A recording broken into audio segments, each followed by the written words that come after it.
चलो बच्चों, देखो यहाँ पे 12 मिनट की सीरीज में हम आ चुके हैं चैप्टर 9 में, लास्ट से चल रहे थे। तो पहले 12, 10, 11, ये क्या नाम है इसका 9 चैप्टर आज करेंगे। ये पार्ट भी आज की वीडियो में खत्म हो जाएगी, ठीक है। अब इस चैप्टर में जो अभी हम क्लास में अभी पढ़ाऊंगा, तो इसमें तुम्हें वर्किंग कैपिटल वाली जो डिसीजन है फैक्टर अफेक्टिंग वो नहीं मिलेगा, बाकी सब मिल जाएगा। बट जितना पढ़ाऊंगा उसे समझ के क्या स्टडी हो जाएगी, ठीक है। चलो शुरू करते हैं।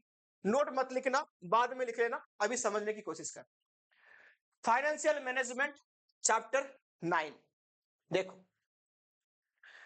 तो यहां पे बात करते हैं चैप्टर 9 की। ये एक्चुअली है क्या, फाइनेंशियल मैनेजमेंट। अपने आप को इस चैप्टर पढ़ने से पहले 3 सवाल पूछ लेना, लिख के रखा है मैंने, वो देखो। ये डेफिनेशन यहाँ पे दे रखा है, वो बाद में पढ़ लेना, पहले ये 3 सवाल अपने आप को पूछ लो। क्या, फ्रॉम वेयर टू जनरेट, पैसा आएगा कहां से आएगा। कोई भी बिजनेस अपने दिमाग में सोच रहे हो, सबसे पहले क्या सोचते हो कि ये मैं बिजनेस करने वाला हूं, इसके लिए कितना पैसा पहले लगेगा। तो पैसा आएगा कहां से पहले वो देख लो। हाउ टू यूटिलाइज, जो पैसा आएगा उसमें कितने की एसेट्स खरीदोगे, कितने की और उधार लोगे तुम, कहां से, कितने कमी पड़ रहा है, कितने की पैसा अपने पास रखोगे to maintain the working capital, ये है। How to distribute the profit, last में जो सारे काम करके जो पैसा तुम्हारे पास आया, प्रॉफिट बना, वो कैसे डिस्ट्रीब्यूट करोगे। ये 3 सवाल का जो जवाब देंगे ये पूरा चैप्टर, यही लिखा है यहाँ पे डेफिनेशन में। एक बार पढ़ के समझाता हूं, सुन लो। एफिशिएंट एक्विजिशन ऑफ फाइनेंस, पहला पॉइंट ये था पैसा कहां से आएगा। एफिशिएंट यूटिलाइजेशन ऑफ फाइनेंस, किसके जिसके ऊपर खर्चा करेंगे। Efficient distribution of and disposal of surplus, यानी जो प्रॉफिट है कैसे कैसे बांटेंगे, कहां से आएगा, कैसे खर्चा करेंगे, कैसे बांटेंगे प्रॉफिट को। ये 3 सवाल, पूरा चैप्टर खत्म। देखो आ जाओ पहले ऑब्जेक्टिव, यानी ये जो पैसा कहां से आएगा, खर्चा कैसे करोगे, ये सबकी ऑब्जेक्टिव पहले क्या है वो पढ़ो। प्रॉफिट मैक्सिमाइजेशन, तुम कुछ भी करो प्रॉफिट को हमेशा प्रायोरिटी देना, ये तुम्हारा मैक्सिमाइज होना चाहिए कैसे भी करके। मेंटेनेंस लिक्विडिटी, ये भी ध्यान देना पड़ेगा कि अगर तुम्हारा कंपनी में, यहां पे देखो हर कोई बिजनेस तुम ले लो, डेली लाइफ में उसको मेंटेन करने के लिए डे टू डे लाइफ में चाहिए पैसा, जिसको बोलते हैं वर्किंग कैपिटल, CM-CL, तो उसके वो भी ध्यान देना पड़ेगा। प्रॉपर यूटिलाइजेशन ऑफ फंड, इसका मतलब ये है कि जितना फंड तुमने जनरेट करा, चाहे डेट हो चाहे वो इक्विटी हो, तो उसको प्रॉपर यूटिलाइज करना। ऐसा नहीं कि अननेसेसरी फंड तुमको मिल रहा है, उठा के ले आओ, पता नहीं कहां पे खर्चा होगा, ऐसे नहीं करना। Meeting of financial commitment with the creditors, her business का यही असूल है, ध्यान देना कि तुम्हें किसी से उधार लेके आए हो, जिस टाइम पे बोलना कि चुका दूंगा, प्रॉपर इस टाइम पे चुका ही देना। लेट करोगे फिर तुम्हारा काम खत्म, बिजनेस की गुडविल से लेकर सब कुछ खत्म हो जाएगी। तो आ जाओ, ये सब ऑब्जेक्टिव को ध्यान देके हम दे लेंगे डिसीजन। जो हम 3 सवाल पूछे थे उसी की डिसीजन लो, पूरा चैप्टर यहीं पे समझ में आ जाएगा। डिसीजन कितने टाइप के लोगे यहाँ पे तुम, पहले लोगे इन्वेस्टिंग डिसीजन, फिर लोगे फाइनेंसिंग, फिर लोगे डिविडेंड। ये कैसे कैसे ऑर्डर में मैं तुमको समझाता हूँ। यानी तुम जो सोचा कि मैं बिजनेस स्टार्ट करूंगा, कौन सी टाइप की बिजनेस, उसमें कितने एसेट्स लगेंगे, कितने लायबिलिटी होगा, वो डिसीजन तो लोगे। तो वो तुम्हारा क्या है, इन्वेस्टिंग डिसीजन, यानी एक्विजिशन ऑफ एसेट्स, कितना पैसा हम एक्विजिशन ऑफ एसेट्स पे खर्चा करेंगे। दूसरा है फाइनेंस, जो पैसा खर्चा होगा तुमने जो सोच लिया, वो पैसा कहां से आएगा, वो फाइनेंशियल डिसीजन है। जो एक काम करके जो प्रॉफिट मिलेगा बांटोगे कैसे, ये डिविडेंड डिसीजन है। एक एक करके समझो, पढ़ो। पहले क्या आ जाएगा, इन्वेस्टमेंट डिसीजन, इसको और क्या बोलते हैं हम, कैपिटल बजटिंग डिसीजन, ठीक है। क्यों, मैंने इसलिए बोला कि यहां पे मेन काम क्या है, एक्विजिशन ऑफ एसेट्स। कौन सी एसेट्स हम यहां पे लेंगे, कौन सी एसेट्स के बारे में बात हो रही है, फिक्स एंड करंट एसेट्स के बारे में बात हो रही है, ठीक है। तो इन्वेस्टमेंट डिसीजन को और क्या बोलते हैं, कैपिटल बजटिंग डिसीजन। क्यों बोलते हैं इसको, क्योंकि ये डिसीजन रिगार्डिंग क्या होता है, फिक्स एंड करंट एसेट्स। ध्यान देना की पॉइंट्स। अब आ जाए इसकी इंपोर्टेंस, ये डिसीजन इतना जरूरी क्यों है। पहला इंपोर्टेंस है long term growth. For example, business की बात छोड़ो, अपने घर के एग्जाम्पल ले लो।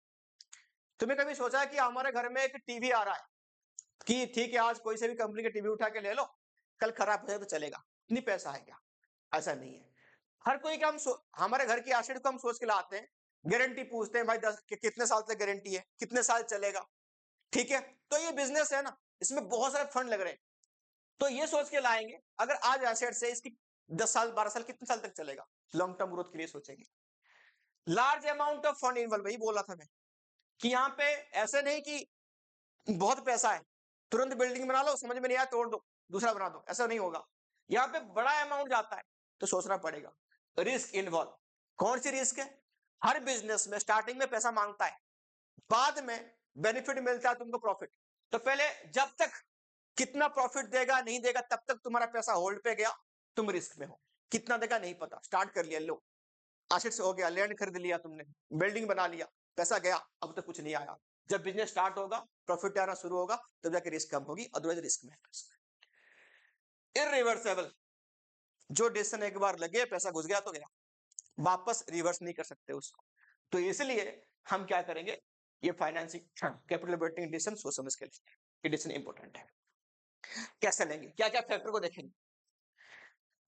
फैक्टर अफेक्टिंग, कौन सी फैक्टर यहाँ पे अफेक्ट, पहले कैश फ्लो, कितना कैश फ्लो हमारे जो, मतलब कैसे निकालोगे, ऐसे टाइप की और बिजनेस कहीं होगा या तुमने कोई कैलकुलेशन प्लानिंग किया होगा, तो देखना कितना कैश फ्लो इस टाइप के बिजनेस में आ सकती है।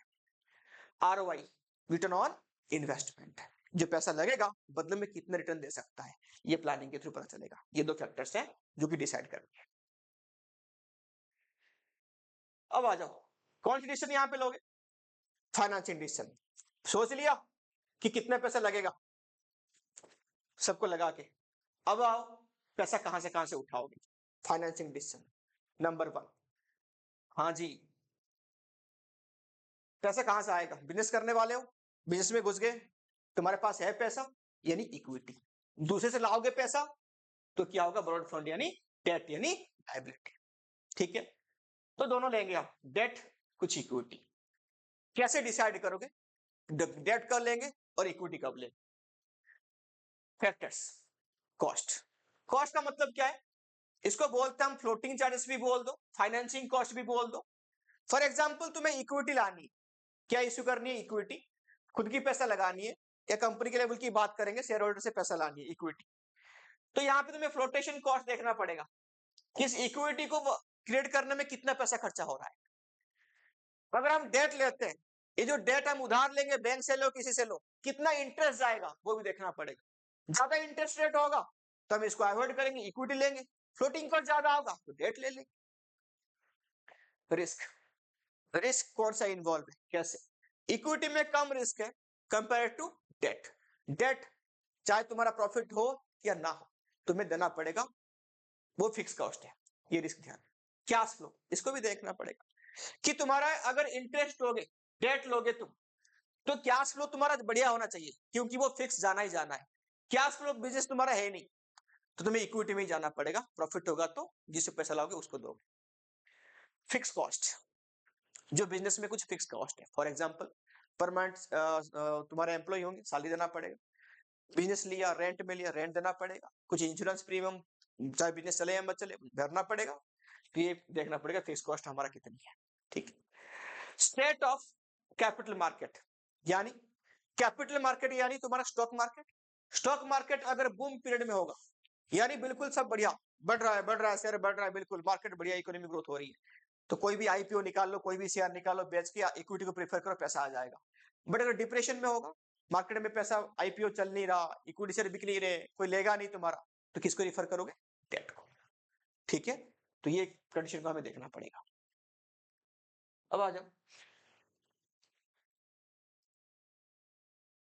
डिविडेंड, क्या आएगा, डिविडेंड। लास्ट में क्या बना, तुम्हारा प्रॉफिट बना, तो कैसे कैसे इस डिविडेंड को बांटोगे, बांटने के क्या तरीके हैं, कब बांटोगे कब नहीं बांटोगे, ज्यादा बांटोगे कम बांटोगे, सब इसमें मिलेगा।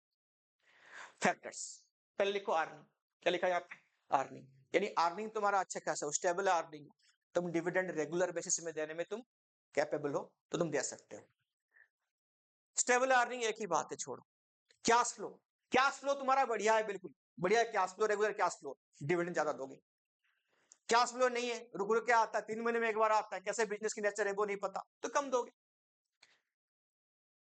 ग्रोथ अपॉर्चुनिटी, यानी बिजनेस के पास आगे बढ़ने की अपॉर्चुनिटी बहुत है, यानी मिड कैप कंपनी है तो इसकी ग्रोथ अपॉर्चुनिटी ज्यादा रहेगा, तो वो क्या करेगा, डिविडेंड ज्यादा देगा नहीं, कि उसको ग्रोथ करनी है, पैसा सेव करेगा आगे।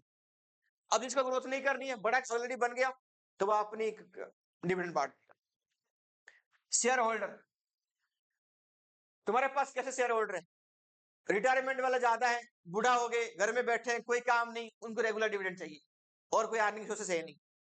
यंग है तुम्हारा शेयर होल्डर, उनको नहीं चाहिए पैसा, वो खूब कमा रहे हैं अपनी इसमें, तो उनको डिविडेंड नहीं चाहिए, तो कम दोगे।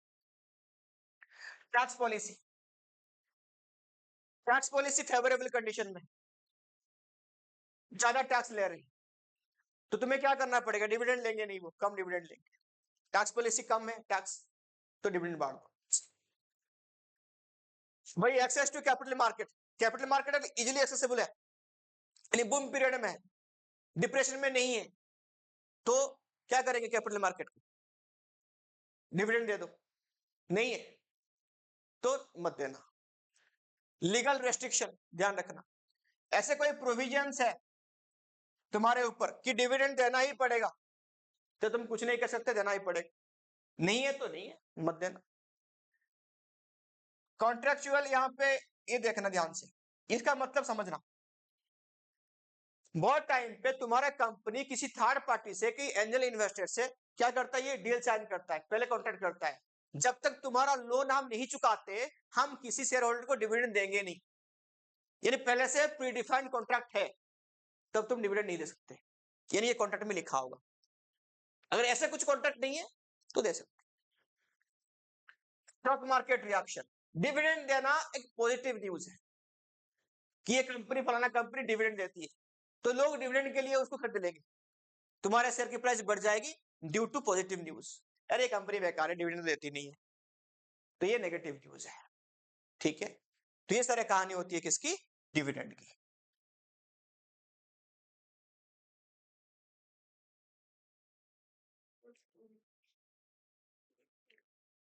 अब हम बात करेंगे कैपिटल स्ट्रक्चर के बारे में। कैपिटल स्ट्रक्चर के बारे में बात करेंगे, पहले हम बात करते हैं फाइनेंशियल लिवरेज। मतलब पता है इसका क्या है, इसकी मतलब, ये बहुत टाइम पे केस स्टडी में पूछता है, तो ध्यान देना, इसका मतलब ज्यादा इक्विटी कम डेट, फाइनेंशियल लिवरेज, यानी मैक्सिमम इक्विटी तुम किसके पास होगा, ओनर के पास होगा, डेट, या जितना कैपिटल एम्प्लॉयड तुम्हारा सी है, उसमें मैक्सिमम पर्सन इक्विटी रहेगा और कम क्या रहेगा, डेट, तो इसको क्या बोलते हैं, फाइनेंशियल लिवरेज। ठीक है, चलो अब आगे लिखो, ये बहुत टाइम पे इसकी बेस पे प्रैक्टिकल क्वेश्चन है, प्रैक्टिकल क्वेश्चन एग्जाम में तो आता नहीं है, बट मैं तुमको बता दूं, ये कैपिटल डिसीजन कैसे लोगे, यानी सॉरी कैपिटल स्ट्रक्चर कैसा होना चाहिए, समझ लो, 2 लाइन में समझ में आ जाएगा। If return on equity is more than that of rate of interest, तुम्हारा रिटर्न ऑन इक्विटी ज्यादा है,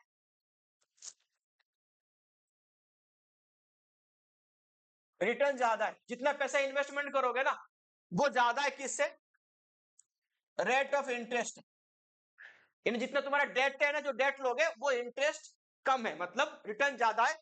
मान लो यहाँ पे ले लो 20%, ये आ रहा है 10%, ज्यादा है रिटर्न, तो उस केस में तुम क्या करना, डेट चूज कर लेना, तुम्हें खर्चा कम पड़ेगा, इन तुम पे भी कर लोगे, बढ़िया है। क्या चूज करोगे, डेट। ये केस उल्टा है, यानी तुम्हारा जो रिटर्न है वो 15% है, बट तुम्हारा जो रेट ऑफ इंटरेस्ट है वो 18% है, इस केस में तुम जाओगे नहीं डेट की तरफ, महंगा पड़ेगा, तुम्हें किसकी तरफ जाना, इक्विटी की तरफ। ये 2 लाइन में समझनी है इसको, कैपिटल स्ट्रक्चर कैसा हो। ठीक, फैक्टर्स, सारे फैक्टर्स जो मैंने बोला था कि मैं छोड़ रखा है, वर्किंग कैपिटल कैसे डिसाइड लोगे, सबके फैक्टर तुमको यही मिलेंगे मैक्सिमम। फैक्टर्स कैसे डिसाइड करोगे, डेट होगा कि इक्विटी होगा। Cash flow position, healthy cash flow position तुमको चाहिए डेट लेने के लिए, क्योंकि डेट क्या मांगता है, रेगुलर इंटरेस्ट, ठीक, अदरवाइज इक्विटी। आईसीआर क्या है, इंटरेस्ट कवरेज रेशियो अकाउंट वाले पढ़े होगे तुम कहां पे, अकाउंट्स में। हो गया।